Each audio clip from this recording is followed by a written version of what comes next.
You are watching Leicester Till I Die TV.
Watch us on YouTube. Listen on your favourite podcast platform. Or ask your smart speaker To play the podcast Leicester Till I Die.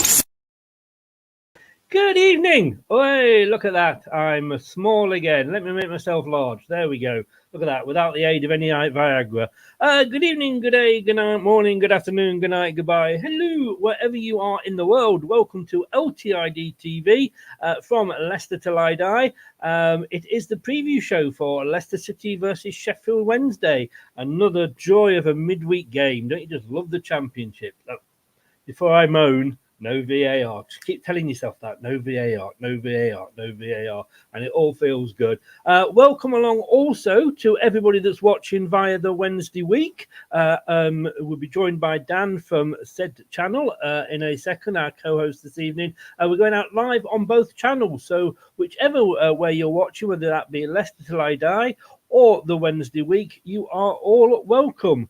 Whichever one you're watching on, why not get over to the other one and give them a subscribe and show them your support? We're all in the same business. We're all here to have fun. We're all here to have a bit of banter. Talking about banter, now, for those of you that know me well, certainly on the Leicester side, you'll know where I live. And you'll know I used to have a season ticket for Leicester City. And I used to go to all the matches. My return journey was 8 hours by car. And I used to sort of leave my seat with about 2 minutes to go because I felt like I'd go down into the concourse, I'd watch the game on the screen, and then once the whistle blew, I was like the drain, right down the drain. I was out, getting into the car and setting off and avoiding all the traffic, which would add, to be honest, half an hour, 45 minutes on. I don't think I've actually ever left a game before the half-time whistle has blown. Now, I am not saying that, West Ham fans are fickle. I am not saying that West Ham fans love a bit of Love Island, but apparently there was a new episode on tonight. So I hope the West Ham fans got home in time to watch Love Island. I mean, my God, 4-0. And look at, that is more than probably turn up to Scunthorpe on a wet Wednesday. Leaving there. That was in the 47th minute. The referee hadn't even blown his whistle at that point. It's a bit sad. Going to say hi to Dan. Hello, Dan. How are you? You've never left that early, have you? Well, I was planning on doing that tonight on this show. So halfway through, I'm just going to foxtrot Oscar, if that's all right with you. Just to prove a point. To be honest with you, I've had West Ham fans on here, so I know I'm used to it. Don't worry. How are you, sir? Yeah, not so bad. My apologies for looking a bit flushed. I've just woke up from a mega nap because it's superb owl day today. So it's going to be a late night, and many a rum will be consumed this evening. So this is like my 10 a.m. right now. This is this tradition? Is it in your household? Yeah, dead right. It's one of my favourite weekends of the year, outside of football. So this one's going to be a mega night. So I'm in training. I've had 4 bags of crisps already, and I'm going to have a Barocca in a bit. Just to keep you going. Yeah. Oh, you wait till I send you a message at 8 o'clock in the morning. How are you feeling? Like I say, we are going out on both channels. This is Leicester Till I Die TV, LTID TV1. Give a shout out to your channels, Dan. Yeah, so if you're watching now on YouTube and on X, welcome to Leicester Till I Die. Just a bit different livery happening. That's a correct term for it, isn't it? Livery. So welcome to the show. We'll see if we try something different, and it's nice to have a bit of a change, isn't it? It is. A change is as good as a rest. That's what Watford say every time they swap a manager. Hi to Kyle. How are you doing? Brad is in. Howdy, good afternoon, good evening, good day to everyone. Enzo Ball on its way. LTID TV2. Welcome along, Brad. And Brad has rejoined and become a member. Thank you so very much. Spent more time in the room than I have a member. Too much information. You're probably late for that as well. And if I have a cider on me, I will indeed, Brad. Thank you so very much, mate. And I will see you 7 o'clock in the evening for the watch along on Tuesday. So thank you, Brad, for that. Look, we got. I sent you sort of a rough guide of the way that I hope the show will go. To be honest, if it does, we'll be very lucky. But there's a lot going on at Sheffield Wednesday at the moment. I kind of like Sheffield Wednesday. I'm nothing against Sheffield Wednesday. I mean, you had our owner after he moved on from here, Milan Mandrić, after a while. Got promoted last season. Amazing game in the playoff semis. And I thought you were going to have a very good season, because I thought you would sort of carry that on, if you like. And it hasn't happened. Yeah, we couldn't agree terms with Darren Moore, or the chairman, our tight chairman, couldn't agree terms with Darren Moore in the summer. So ended up finding himself a new club and moving on. So we got ourselves in a manager who, Christ, a lot of people would use the term has pedigree in getting promoted out of the Championship. And you mentioned Watford managers earlier on there. He's one of them. So I don't know if that counts, but Xisco Munoz was given the reins in the summer and lasted, I think it was like 14 games without a win. So we already writ off, already a third of the season. Well, just over a quarter of the season before Danny Rule came in. And then Danny kind of gave us a bit of a light at the end of the tunnel. We're not winning every game, but there's a definite change in how we're playing. There's a definite change in attitude from the players on the pitch and how they're applying themselves and whatnot. And he's become mega popular with the Wednesday fans already. So if anybody wasn't a fan of Boney M and their song Daddy Cool, Danny Rule might have changed that for you right now. I love a bit of Boney M. Do not be knocking the Boney M in any form. There is nothing wrong with Boney M. I'm of an age, as they say. I'm of the age. And I've got to say, Brad from LTIDT2, we have a prediction show every week. And at the moment, you're his second favourite team. He's the only one that predicted you to win on Friday. So, I don't think I predicted us to win on Friday. All his points at the moment are coming from Sheffield Wednesday. So, Muniz. I've never seen a manager or like a temporary manager where they've played more than one game with a 0% win ratio. I mean, normally there's a draw or there's something in there. I mean, he got draws, but he just didn't, like I say, didn't win the game. I mean, Darren Moore, everybody sort of was surprised that didn't work out. But then again, he went on to Huddersfield and he didn't last very long there either. Well, no, but it's a bit of a misnomer, isn't it? Because bear in mind, Moore had come through one of our biggest ever winning streak in League One. He had the players, he knew what they were capable of, and then it kind of fell off around February and March, and it took away from us what we had in the bag in automatic promotion. You spoke about the comeback against Peterborough in the semi-final and the playoff final at Wembley. Now, they're all great, and the stories will tell for the rest of our life. But I tell you what, my heart rate would have much preferred automatic promotion. But there was a bit of a difficulty in terms of trying to get the players engaged once these results weren't dropping in. However, him going to Huddersfield and not doing too great there, I don't feel is an indictment on Darren Moore as a manager, given that Huddersfield were already in a bit of a state by the time he got there with the Neil Warnock debacle and all the rest of it. And to be fair, I don't really give two hoots about Huddersfield, if I'm honest. I look in my own backyard, and when we've got Chisco Moonoff with the personality of a potato blaming the players in the media every week, would I have preferred Darren Moore at that point? Yeah, I would. But would I prefer Danny Rule over the pair of them? 100%. He's done a good job since he's come in, hasn't he? Yeah, because if you can imagine trying to galvanize, and there's that word, we use all the cliches, don't we? But trying to galvanize a team whose confidence is absolutely on its backside is really hard work, and he managed to do that through his training methods, through his attitude towards the game, through the pedigree he's got in terms of working the game. I mean, let's be honest, this guy was his assistant coach at the German national team, assistant coach at Bayern Munich, and also done a bit of time at Southampton as well. So he knows English football and the attitude towards it. So, he knows what he's doing. Yes, definitely. And I think a good choice. And I mean, it wasn't so long ago.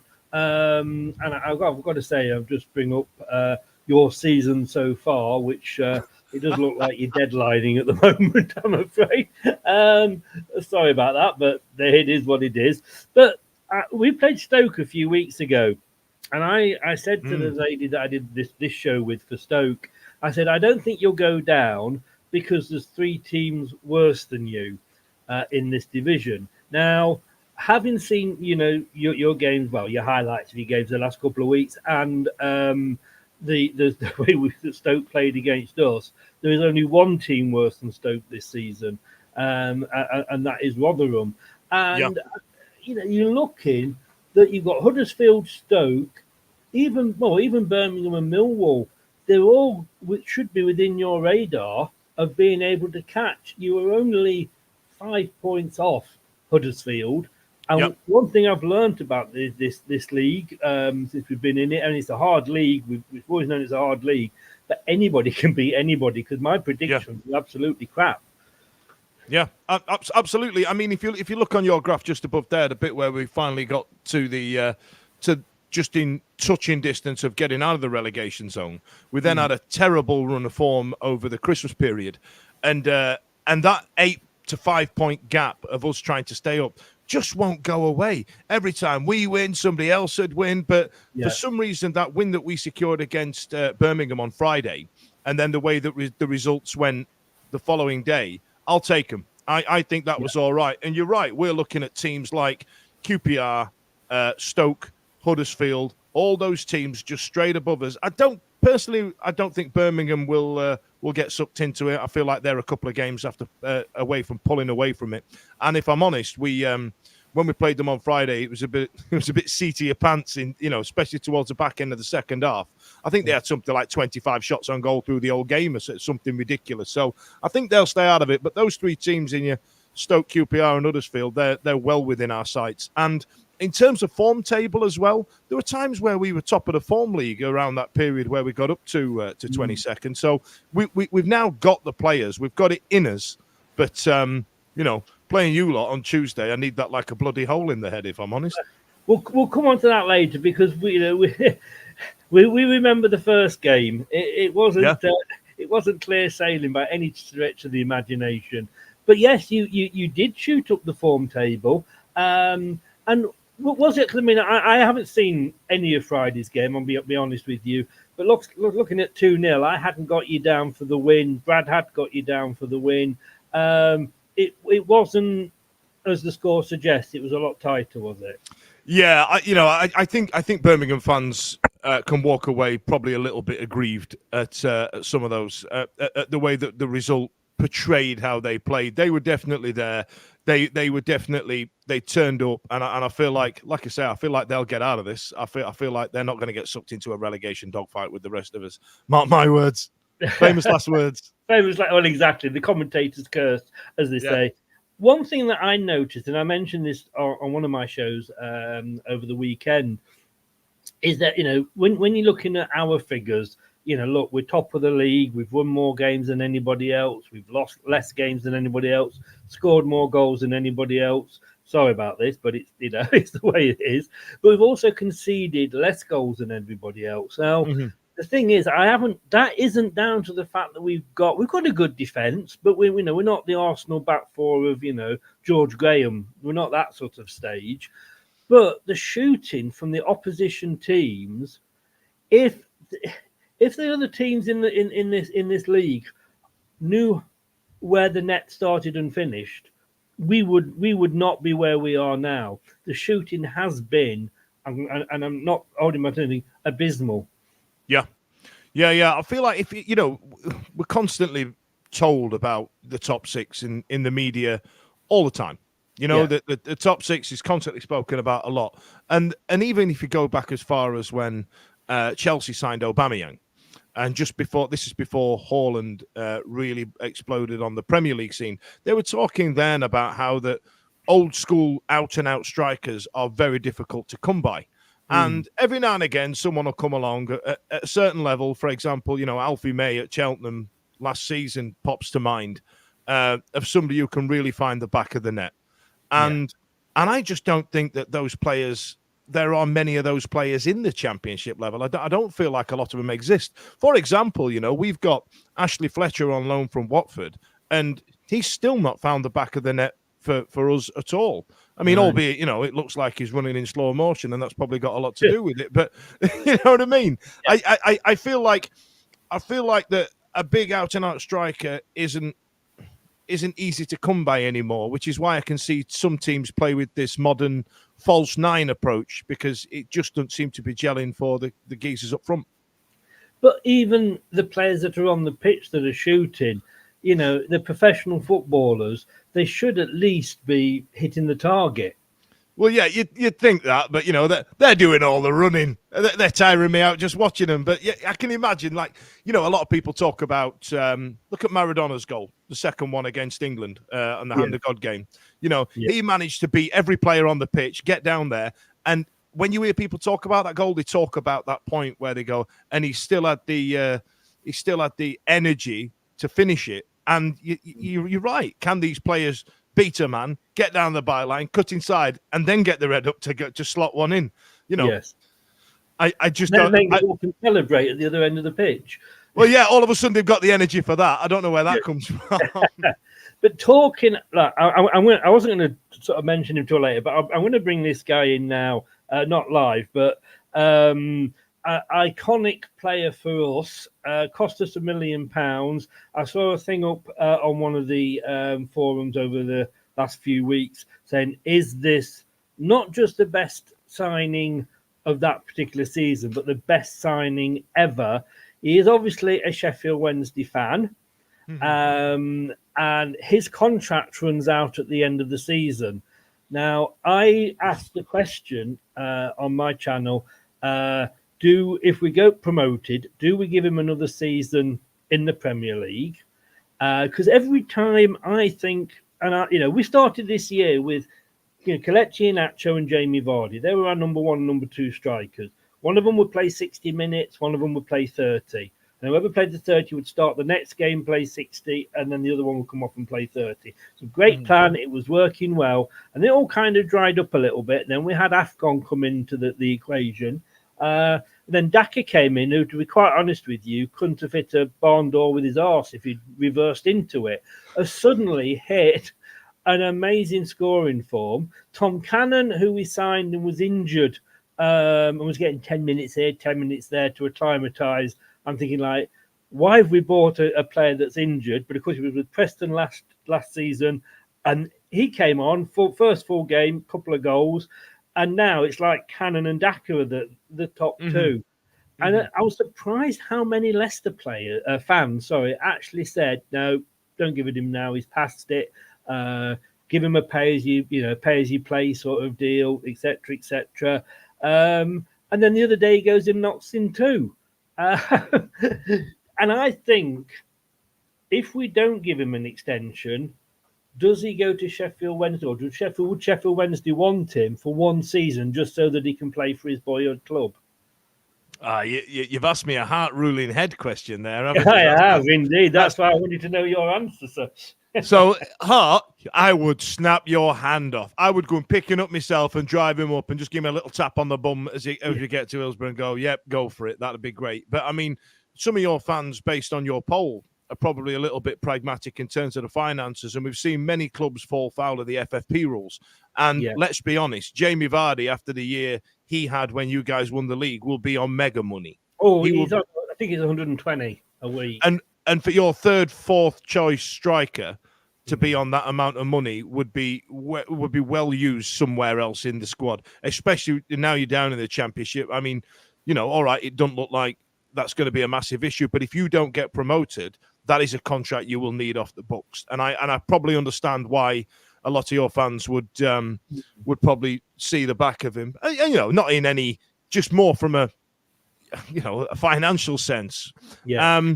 But would I have him at Hillsborough? 100%. Would that geezer run his blood to water for his boyhood club? Absolutely. And I tell you what, there's something as well from probably a number of years ago when we let him go, all those years ago when he was a kid. There's probably a point where he wants to stick it up our ass as well and go, see, I can do it. Yes. And he loves Sheffield Wednesday. We see that every time we play Sheffield United. Yeah. I think they're still sticking their corner flag together from Bramall Lane. But yeah, and he is on a lot of money. And for probably our fourth impact sub, if you like, striker, that's a hell of a lot of money. Let's be honest with you, he's not short of money. He's not as well off as he was since Rebecca lost the court case, but he's still got a few dollars in his pocket. He's got his academy. He did own a bit of an American football club, but that went bump. So he's maybe not the best businessman in the world. But look, he may want one last go at it because, I don't think we're going to go up to the Premier League and be where we were before we came down, like, top 5, top 6. We're going to go up and do a Burnley and maybe just struggle, the reality of it. But let's say he doesn't start on, and he will play some part of the game. He came on at the end for the last 30 minutes against Watford. And he's going to play some part of the game against Sheffield Wednesday. Of course he is. And I'm sure your fans, although it's away, I'm sure your away fans will give him, a good reception. Although I hope they don't, because every time fans don't, he scores against them. He will play some time. But let's say, and what I think might happen, Daka's going to start again. Right. Or Cannon possibly start again. But as an opposition fan, knowing it's Vardy, knowing his age now, knowing when he gets injured, he's out for twice as long because you get to a certain age, it takes longer for things to mend. You see him warming up and, you batten it, still 0-0, let's say, 20 minutes to go, and you see Jamie Vardy coming, about to come on. Do you look at that and go, oh, shit? I don't know.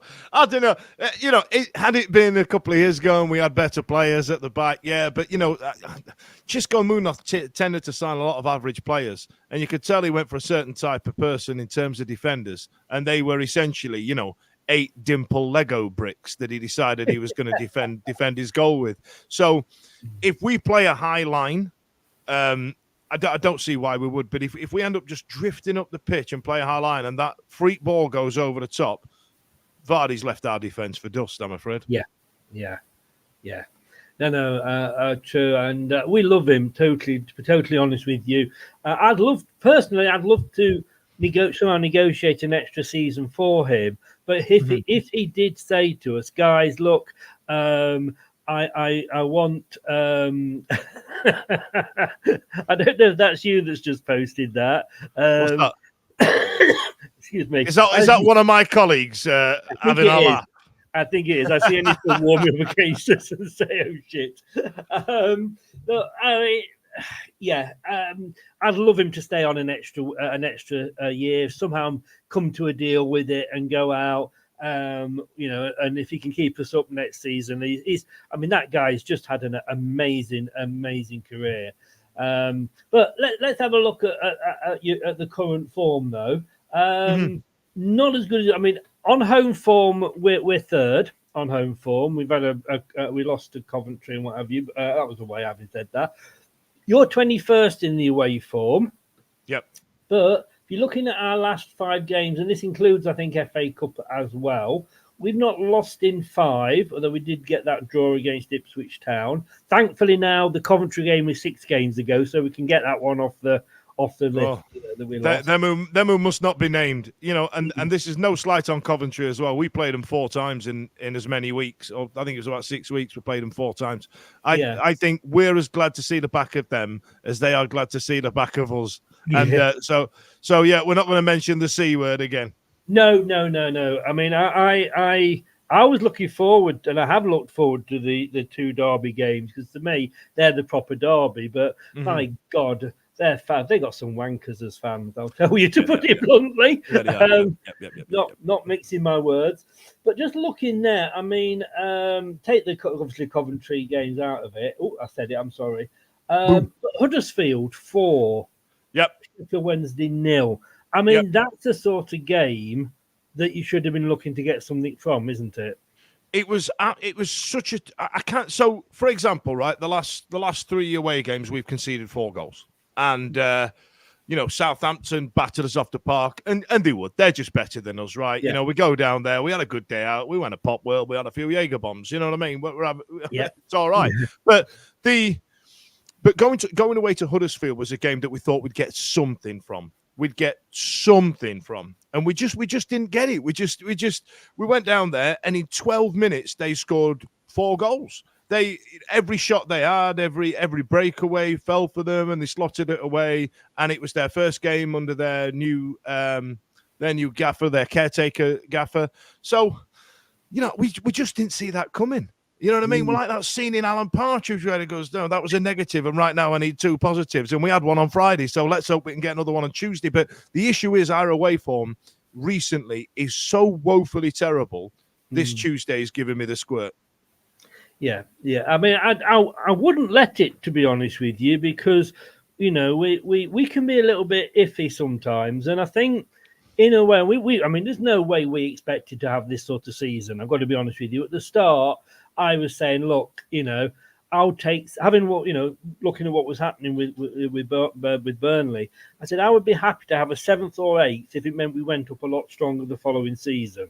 I think a lot's changed though since you were last down here, and the conversations around parachute payments has come up a lot more prevalent. It's become a lot more prevalent in the last 4 or 5 years, and the reason being is that the gulf between the teams that are coming straight down and going straight back up and the rest of the championship is so far apart. And what we have now, and don't get me wrong, I'm not, this isn't a slight on Leicester. If we had a load of money, I'd be well happy that we had it. Don't get me wrong, but we have a lot of clubs now where chairmen are falling foul of trying to get round FFP rules. They're trying to go for it, and if they don't get it, they will get hit with FFP problems. They will get, they could do what we do. They get hit with points deductions and things like, because they're all trying to come up with new money-making ideas that we all know are cheating, but for some reason they're giving it a go, because once you've got out of the EFL, you're going to the EPL, and then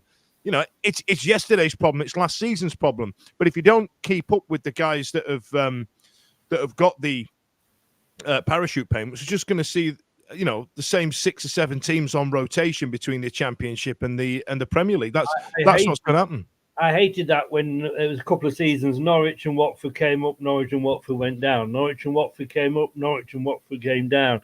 I mean, people look at us and go like, you got loads of money. You must be, you got rich owners, and you're in the Premier League, and you get the parachute payment.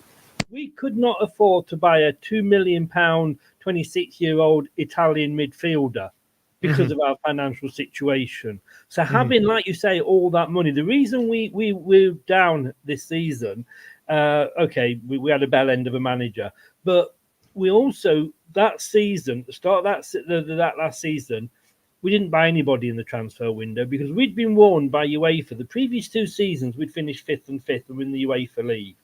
And UEFA had said to us, if you get promoted, if you, again, qualify for the UEFA League, if you don't cut your cloth accordingly, we're going to hit you with some massive fines and probably sort of ban you from joining.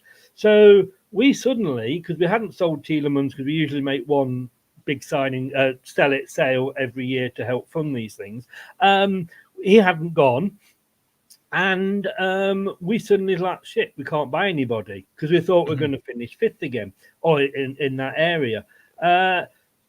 Actually, I think we ended up once we saw, because Fofana obviously disappeared off to Chelsea, so we bought Faz in. But apart from that, that was our only purchase, and my God, that affected the whole season.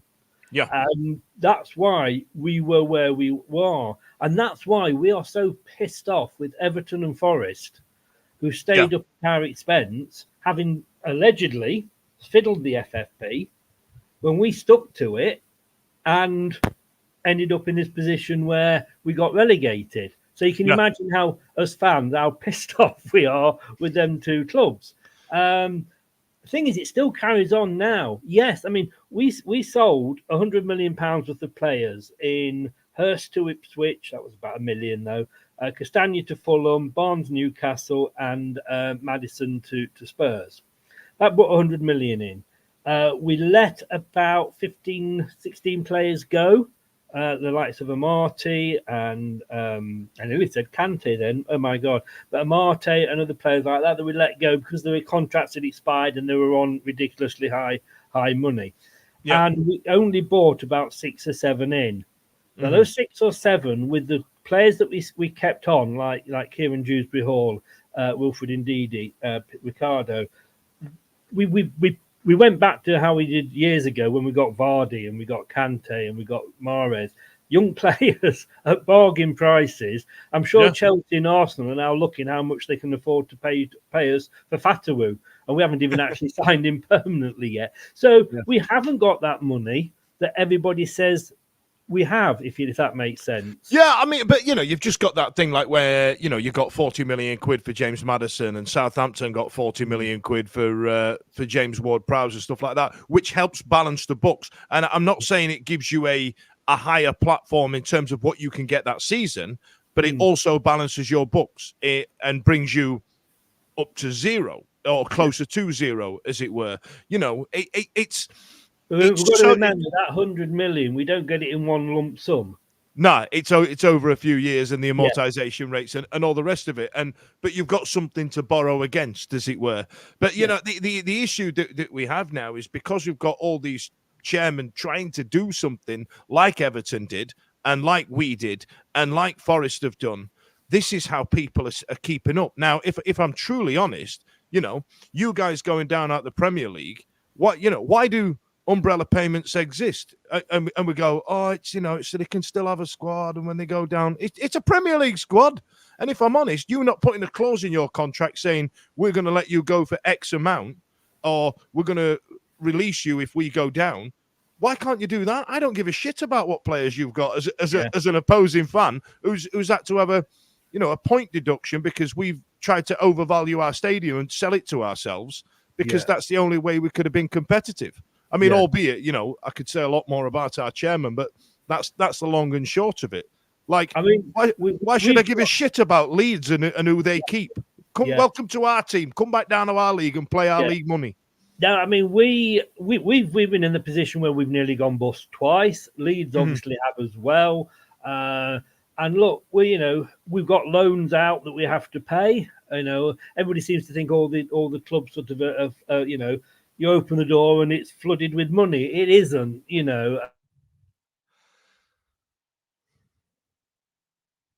And we have got loans that we have. This is nothing personal here, but the Barnsley gentlemen saying Wednesday get battered everywhere they go. I tell you what, I'm sure there's no Yorkshire rivalry there. After that game in May, you'd think Barnsley would have something else to watch, wouldn't you?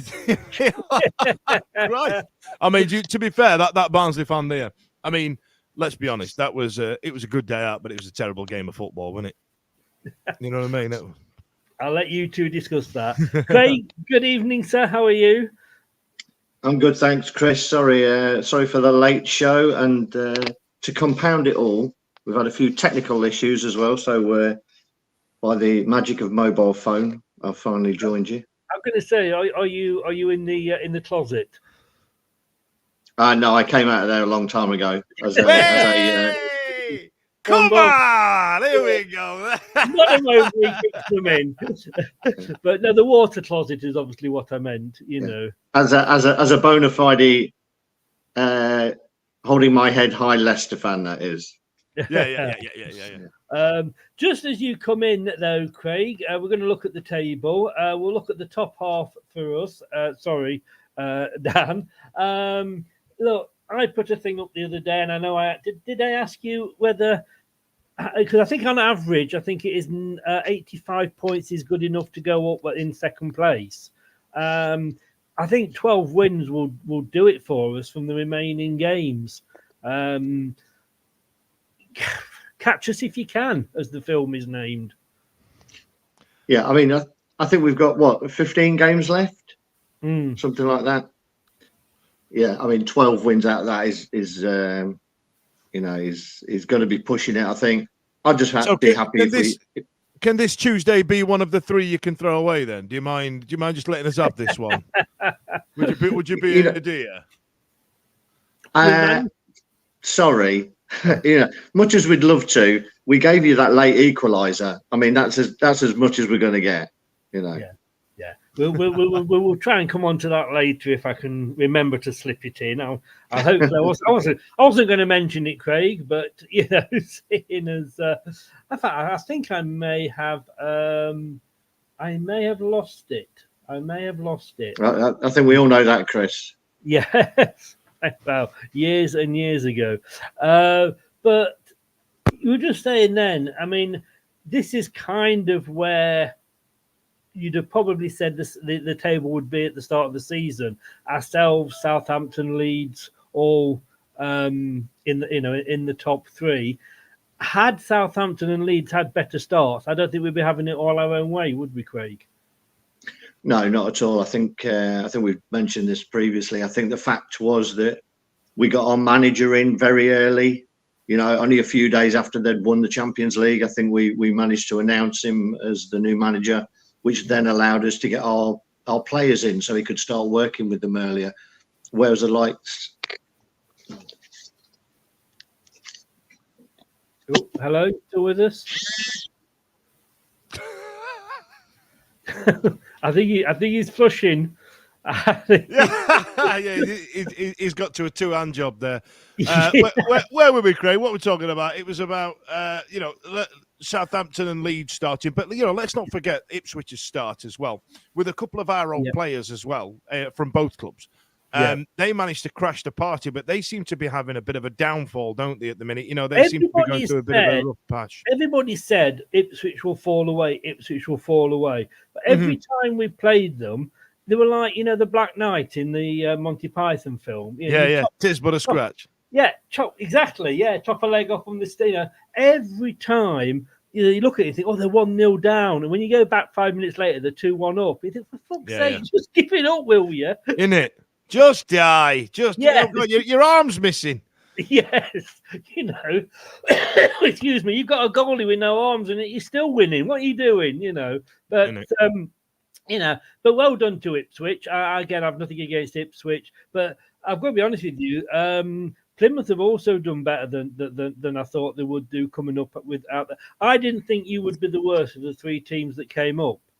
Yeah, Plymouth surprised me somewhat because they've managed to get up on team spirit alone, haven't they? Really, they're playing good football. Don't get me wrong, but it's not like if somebody had asked me at the start of the season, name me 2 Plymouth players, I'd have struggled. In fact, I'll struggle now.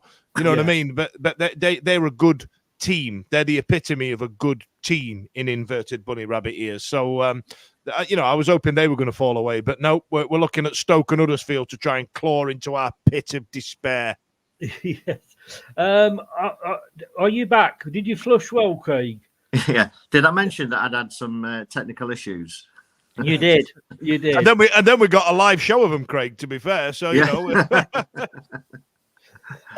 got viral. It'll be all right on the night playlist. Yeah. But yeah, I mean,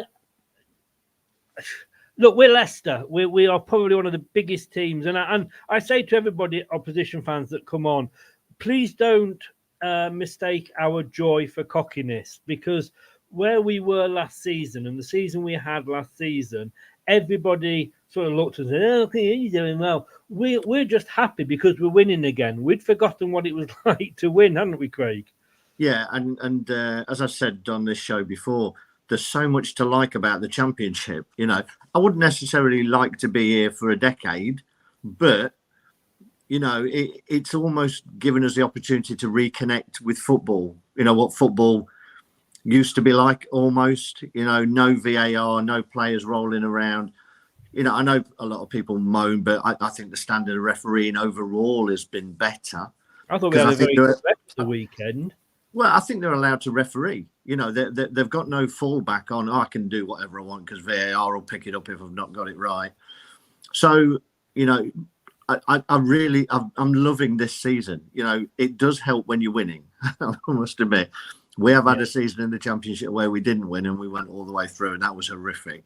But it has allowed us to reconnect. I think reconnect with the team, reconnect with the players, and start enjoying football again. Because last season it was horrific. So we're not. I don't think we're cocky, and I think there's still that strong part of you being a Leicester fan that thinks we could still blow this.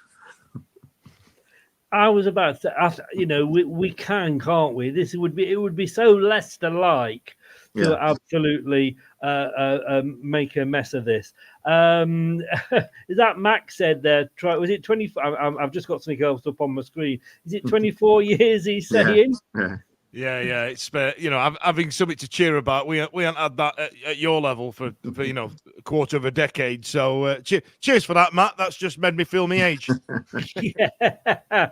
And Scotch says, "Can we have the rest that Leicester are getting, please?" Look again, maybe because if let's say we were still to be down here in 5 seasons' time, we wouldn't be talking about the refs now. But when we look at the refs that we had last season against the refs that, you know, we've had this season, the fact of the matter is that if the ball goes in, you can celebrate. You know, you're not sat there thinking, "Oh yeah, we're celebrating," but hang on a second, you know, one man and his dog and his noughts and crosses board have got to make a decision, you know, up at Stockley Park. Yeah, there's none of that at all. I'm just looking. You've got your coat on there, Craig. No, it's a hoodie, but it's a nice fluffy one. You know, I didn't know whether you'd been down to London today, because I know normally you do, or whether you'd been part of that or not. No, I was worried. You know, the thing is, obviously, we're not really paying that much attention to the Premier League unless a team starts looking like they might win 9-0 away, and then we start to get a little bit interested. So at that point, when I went on to Melina, the Arsenal. I went on to her channel at half time and said, "I'm getting a bit worried here." You know? When it went 6, we're still like 20 minutes to go. We're like, "Hang on, this is our record. Let us have it." Yeah. Look, that's your end of the table. Sorry to say it like that, Dan. But I think you can get out of it. We touched on it earlier, but. And I said, Craig, to Stoke, didn't I? I didn't think they would go down because I think there was 3 worse teams than them. Now I think there's only 1 worse team than Stoke, and I think, you know, Sheffield, even QPR, you know, you've only won 1 game less than Stoke at the moment. So you've got to hold on to that hope, haven't you, Dan? Well, it's that's going to kill us, to be fair, you know. But you know, we've been saying that we're going to stay up, you know, that we've got a fight in us since probably about November, when we had the Christmas period. It wasn't a great time for us, and getting finally that monkey off our back, having not won in a while, winning on Friday was great. Issue being is we've now got your mob on Tuesday away at your ground on the back of 3 away games where we've conceded 4 goals. So if you're worried about the 9-0 getting beaten, you know, it might be worth a bet on Tuesday. Oh, talking about that game, Craig, you were there, weren't you? Did you go to the...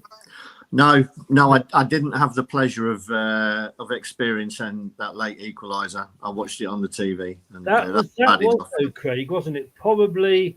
And again, possibly a bit of cockiness on our point. I think we were top. Wednesday were bottom at that point, and we just thought, here we go. And I think that was one of the sort of Saturday, Tuesday sort of close games. And I certainly, I think I went 4-5-0, to be honest with you. And maybe, it was a little bit cockiness on our behalf. But, I mean, 93rd minute they equalised. It seems to be becoming a bit of a habit for us these days. But it was, if you like, a kick up the backside. It was the awakening perhaps that we needed. And I think it was the first time that one or two of us had a little bit of a go at Enzo. I think so. And I think if I remember rightly, Wednesday could have been a couple of goals up in the first 10 minutes in that game and missed some really good chances, to be honest. Then we sort of started to play a bit of football, got a goal. But then, again, it's that last 10 minutes where we still... I know there is a process and the players are encouraged to continue with the process.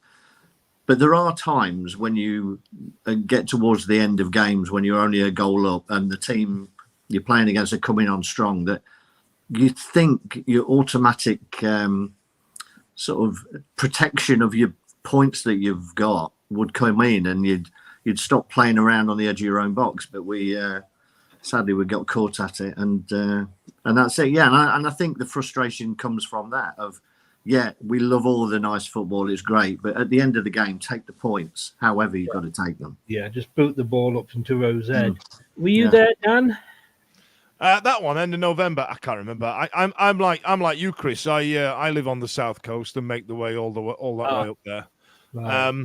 I can't remember. I think I was, because we went through a spate. I think it was against QPR, against Birmingham, against QPR and against Leicester. We scored 2 very late goals. Now, the irony of that one against yourselves is that Hendrick, that we've got in from on loan, has been bloody awful. And our form going into that game, we were bloody awful. And how we've come away with a 1-1 draw against that is one of those reasons why we're not all millionaires by the end of a Saturday, because we've stuck an accumulator on. Because that's football. At the risk of sounding like Ron Manager, football, isn't it? Yes. No. You're quite right. And like I say, that I think that was the first time we maybe accepted that, look, hang on, the strange things are going to happen. Look, it's Tuesday. Let me just get the next slide up. It's Tuesday, Craig. No, it's not. It's Sunday, but we're playing on Tuesday. Yeah. We've just played on Saturday. Few surprises in in our starting lineup. Ben Nelson started at centre back because Vestergaard's injured.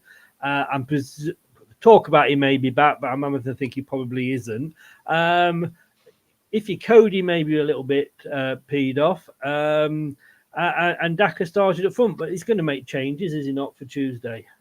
I don't know, to be honest. I don't know. I think the biggest surprise, was Mavididi not starting. That was a bit of a shocker, and McAteer playing in instead of him. I think people had started to get the feeling that Nelson may have started at the weekend because he was the one who was coming on as a sub ahead of Cody. I mean, Cody, he must be wondering.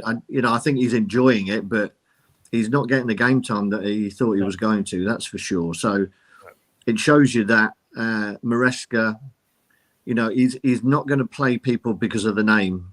That's for sure. If you're playing well enough, if he believes you've got the talent and the ability to play in the way that he wants to play, then you will get a chance. And I think that's why Nelson has come in ahead of Cody. But I think he'll mix it up a little bit potentially. He may give Daka a rest because he's started all the games since he came back from the African nations.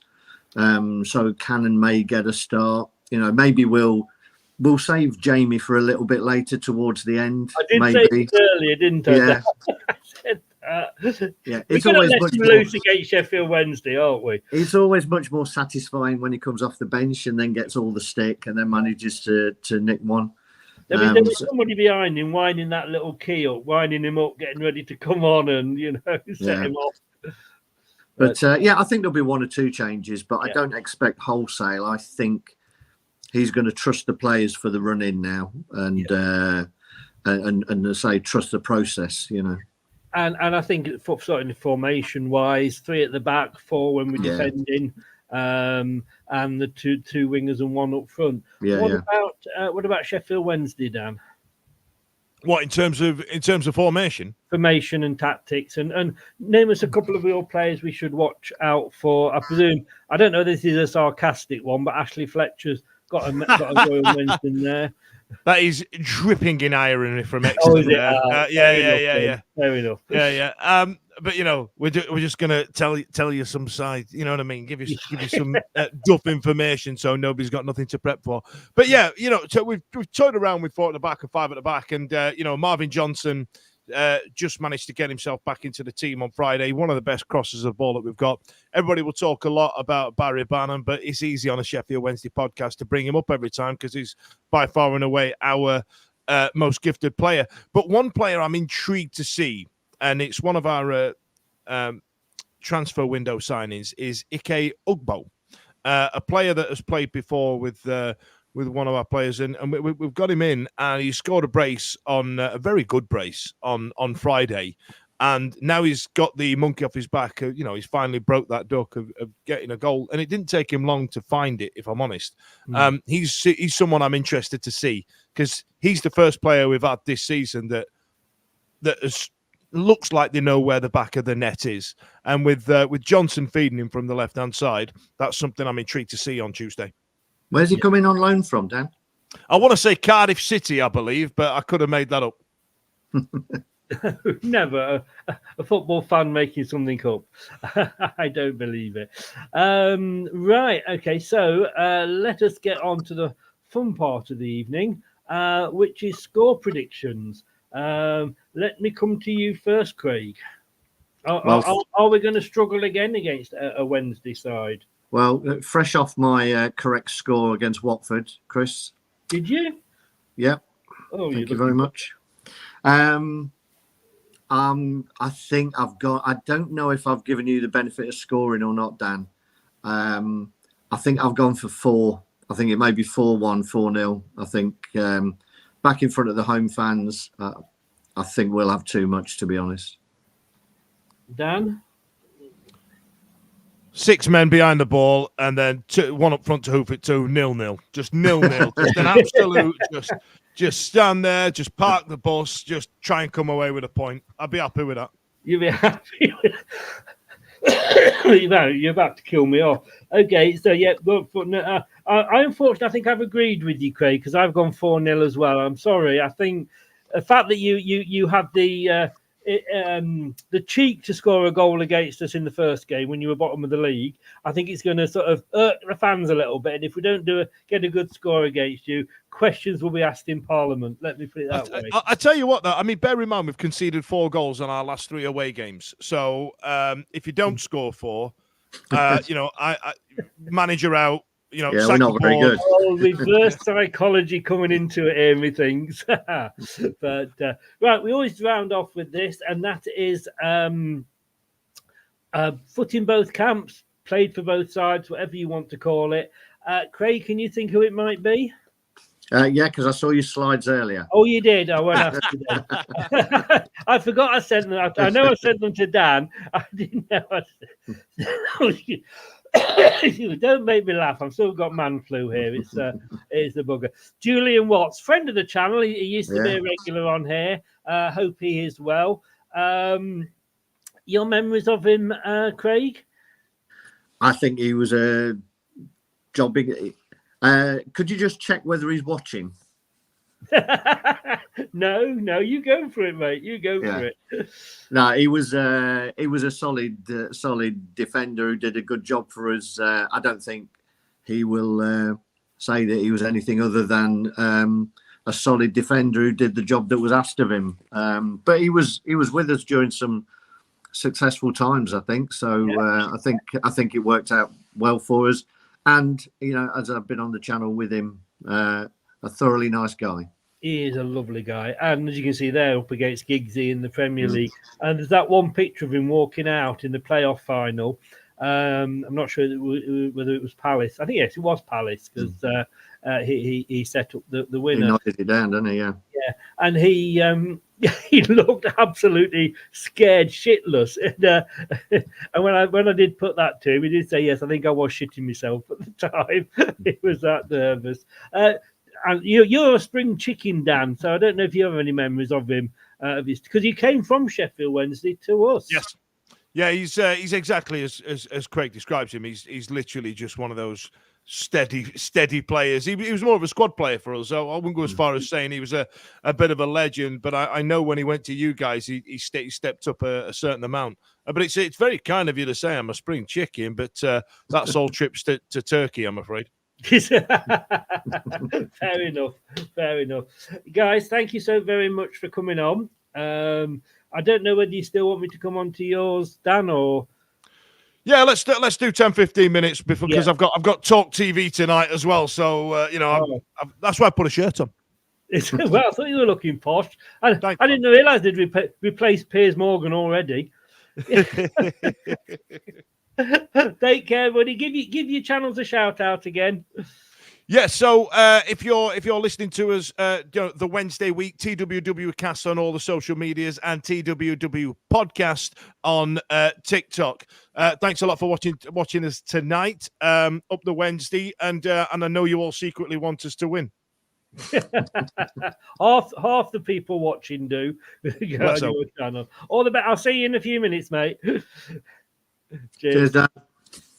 And let's say live from the closet, Craig. Indeed. We'll find you. Yeah, just at Craig Bird on Twitter. That's the best place. Best. Thanks very much for popping on. I do hope you get all your problems sorted, and hopefully see you next Thursday for the next one. Yeah, I'll catch up with you on that shortly, mate. But yeah. Take care, buddy. Cheers. Thanks, everyone. Cheers, Chris. Bye. Bye. Thanks to Craig. My wise old. I got rid of myself then instead of that. Oh man, I used to be able to. I used to be good at this. He said lying. There we go. That will do. So coming up, we've got Middlesbrough after Sheffield Wednesday.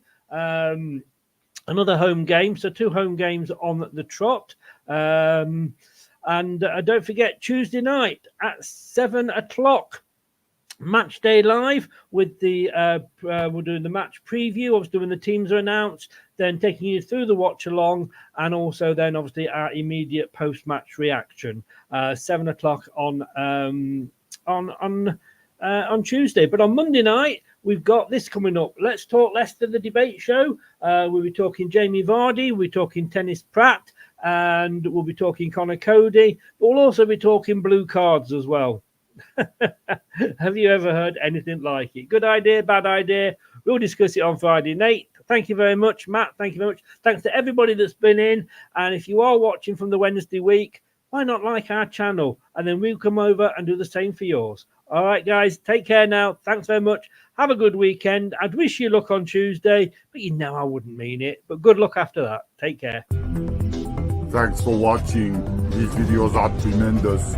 You'd better like them too, or I'll be back. The TalkSport Fan Network is the ultimate on-demand destination for the UK's best fan-led football podcasts, including Leicester Till I Die, independent analysis and reaction for the Foxes faithful. The TalkSport Fan Network, unbeatable club-dedicated content created by the fans for the fans. Follow the podcast on the TalkSport Fan Network.